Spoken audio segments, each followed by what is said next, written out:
Hari ini, Cina bisa mendaratkan roket ke bulan, mengirim rover ke Mars, dan membangun stasiun luar angkasa sendiri. Tapi banyak orang lupa satu hal penting. Cina tidak memulai semuanya dari atas. Mereka belajar dan berproses sendiri. Dari siapa? Bagaimana? Inilah kisah kebangkitan teknologi roket China dari ilmu pinjaman menjadi kekuatan luar angkasa dunia. Sebelum lanjut, klik subscribe biar Mimin semangat.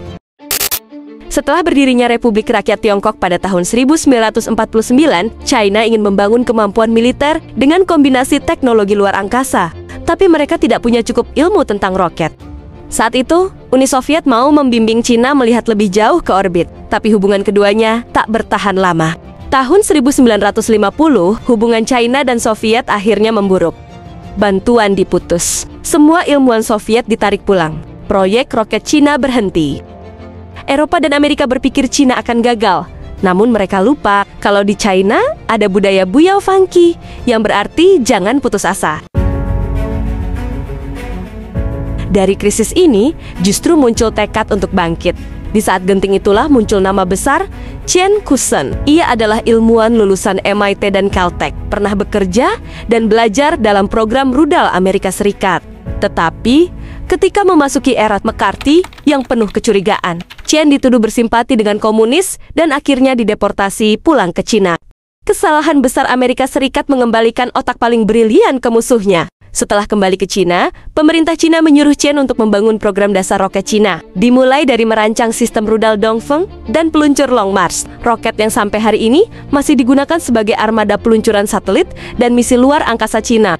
Memasuki 1980 sampai 1990, Cina mulai membuka diri. Mereka mengirim ribuan mahasiswa dan insinyur ke luar negeri. Bukan untuk belajar roket secara langsung, karena itu dibatasi. Mereka hanya belajar fisika, matematika, teknik kontrol, material dasar, dan ilmu komputer.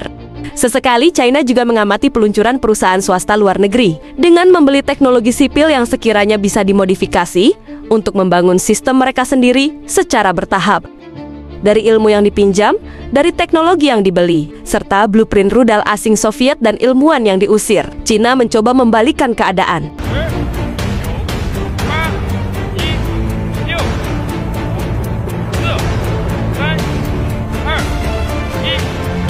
Pada pergantian abad ke-21, ketika komunitas internasional tengah memusatkan perhatian pada pembangunan stasiun luar angkasa pertama berskala global, Cina turut menyatakan niatnya untuk berpartisipasi. Sebelumnya, mereka telah berhasil meluncurkan satelit pertama bernama Dongfang Hong pada April tahun 1970. Saat sinyal tawaran dikirimkan dengan nada komitmen, Cina siap bekerja sama secara teknis, siap berkontribusi secara finansial, dan siap berperan secara aktif untuk membangun masa depan stasiun. Namun, niat baik itu tidak berbalas. Amerika Serikat, sebagai pihak utama dalam pengelolaan stasiun, menanggapi dengan pesimis ekstrem yang penuh kecurigaan bahwa sistem politik Cina yang tidak transparan akan berpotensi membajak teknologi luar angkasa ke militer dan intelijen mereka. Puncaknya pada tahun 2011, Kongres Amerika Serikat mengesahkan Wolf Amendment, undang-undang yang secara eksplisit melarang NASA dan entitas pemerintah Amerika Serikat bekerja sama dengan Tiongkok di bidang luar angkasa. Sejak saat itu, keinginan untuk bergabung ke International Space Station pun tertutup sepenuhnya. Namun alih-alih mundur, Cina justru memilih jalan berbeda. Mereka membangun stasiun ruang angkasa sendiri, yang kini dikenal sebagai Tiangong atau Istana Surgawi. Sebuah proyek ambisius yang bukan hanya menjadi simbol kemandirian, tetapi juga pernyataan strategis bahwa peran dalam eksplorasi luar angkasa tidak ditentukan oleh persetujuan politik, melainkan oleh kapasitas dan ketekunan. Crew 9 now aboard the International Space Station and joining Expedition 72.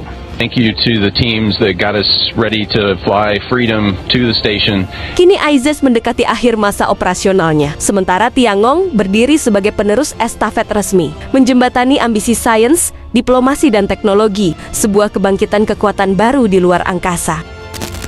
Pada tahun 2003, Cina berhasil mengirim manusia pertamanya ke luar angkasa bernama Yang Liwei, terbang menggunakan roket Shenzhou ke-5. Pencapaian ini membuat Amerika dan dunia terkejut.